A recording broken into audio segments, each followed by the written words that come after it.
Bem-vindo ao Gato Lutador, sou Shin. A luta entre Naoya Inoue e Aphmadari terminou, e a performance esmagadora do monstro está sendo muito comentada. Aphmadariyev, que é medalhista olímpico e campeão unificado de 2 organizações mundiais, acabou parecendo um amador comum. Foi esse o conteúdo da luta. Naoya Inoue sempre foi capaz de atacar sem ser atingido, executando defesa e ataque em um nível muito alto, mas nesta luta contra Aphmadariyev ele conseguiu elevar isso ainda mais para o próximo nível. Muitos que assistiram à luta tiveram a mesma impressão. Pelo menos no Japão, como será que os fãs e a mídia estrangeira sentiram isso? Eu fiquei curioso sobre esse ponto e realmente fui pesquisar. No entanto, desde antes da luta, Naoya Inoue vs Aphmadariyev não teve tanta repercussão no exterior. E mesmo depois da luta, não chamou tanta atenção quanto no Japão.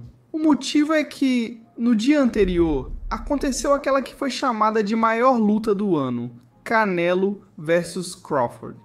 Além disso, Crawford realizou um feito considerado impossível, tornando-se o primeiro campeão indiscutível em 3 categorias diferentes, reescrevendo a história do boxe. Naturalmente, a mídia estrangeira estava totalmente focada em Canelo vs Crawford. Nesse contexto, eu encontrei um podcast de um especialista que abordou a luta entre Inoue e Aphmadariyev. Esse especialista é ninguém menos que Ted Atlas, muito conhecido no mundo do boxe. Ele já havia falado sobre Inoue antes da luta contra Aphmadariyev, mas também fez uma análise detalhada após a luta. Atlas explicou em detalhes como Inoue conseguiu dominar completamente Aphmadariyev e por que Aphmadariyev não conseguiu ser mais agressivo. Mas o que achei mais interessante foi que mesmo diante da performance perfeita de Inoue, Atlas apontou um aspecto técnico que ele acha que deveria ser mudado. E ele falou isso como se fosse uma mensagem para o treinador de Inoue, Nobuo Inoue. Qual foi esse ponto que chamou a atenção de Atlas? Neste vídeo quero compartilhar com vocês os comentários de Ted Atlas. Mas antes disso, por favor, aperte o botão de inscrever-se no canal e também o botão de curtir. Sobre Aphmadariyev, acho que não foram poucos os fãs que sentiram que ele apenas se defendeu, não buscou o nocaute e talvez tenha desistido no meio da luta. Eu entendo muito bem esse sentimento, especialmente se compararmos com a forma como Nery e Cardanes lutaram contra Inoue no passado. Mas Atlas tinha uma opinião um pouco diferente. O ponto principal é que MJ ficou na defesa bem. Ele se movia com as pernas, evitava perigos e permanecia onde Inoue avançava. Também é forte, resistente e tem ótimo queixo. O estilo de MJ fez com que Inoue pensasse o suficiente no contra-ataque, então Inoue simplesmente não conseguia avançar sobre ele livremente. Entendo a ideia de que, se você está perdendo por pontos, mesmo que não esteja indo mal contra ele, deveria buscar o nocaute de forma mais agressiva. Mas, se atacar de forma precipitada e acabar sendo nocauteado, isso também é uma derrota. Se isso acontecer, você pode até perder a chance de virar a luta com um golpe certeiro nos rounds restantes. Aphmadariyev tem poder de nocaute capaz de mudar uma luta com um único golpe. Por isso, ele continuou buscando esse golpe até o último round. E acima de tudo, Aphmadariyev, que estava realmente enfrentando Inoue, entende muito melhor do que nós, que estamos assistindo de fora. Ele sabe quando é perigoso atacar, quando um golpe não vai alcançar. Só quem está dentro do ringue pode sentir esses detalhes e o senso de perigo. Por isso, a Toris avaliou que a defesa de Aphmadariyev estava muito sólida. Mas acima de tudo, ele elogiou muito a performance de Inoue. Os pés e as mãos de Inoue eram tão rápidos que o que MJ fazia e o que Inoue fazia estavam em níveis muito altos. É como se um estivesse no modo normal e o outro estivesse usando nitro. Inoue aprendeu com a última luta e viu que não podia ser só agressivo. MJ aguardava para contra-atacar, mas Inoue fingiu e fez o contra-golpeador agir de forma agressiva. MJ não queria isso. MJ é forte fisicamente, mas prefere o contra-ataque. Inoue, com seu brilho, intelecto e habilidade, fez MJ ir atrás dele e contra-atacar o contra-golpeador. Ele tirou seu ritmo e equilíbrio, isso é brilhante. Após deixar MJ hesitante, Inoue avançou em sua direção com inteligência e controle, sem imprudência. No fim, golpes precisos no corpo e cabeça. Inoue mostra porque é um lutador completo. Se a Fuji Ali fosse nota 100 Inoue, seria nota 100 0. Pensando agora, é um pouco engraçado que antes da luta, Afumod Aliyev tenha dito que era superior em todos os aspectos. Mas não se esqueça, Afumod Aliyev também é sem dúvida um boxeador muito forte.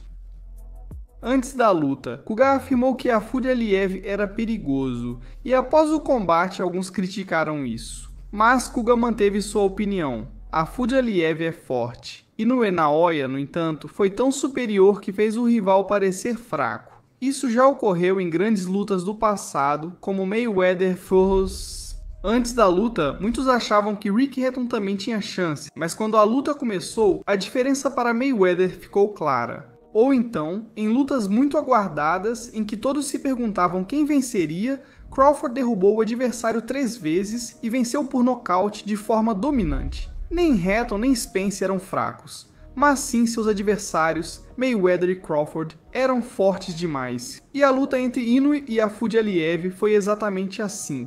Claro, quase ninguém esperava que Afud Aliyev vencesse, tirando talvez o Sr. Flash. Mas ninguém imaginava que seria uma vitória tão dominante e controlada por decisão. Por isso essa luta está sendo tão comentada. E assim como Naoya Inoue mostrou uma diferença esmagadora no ringue, existe outra coisa que também mostra uma diferença enorme em relação aos concorrentes. É a proteína da VITAS.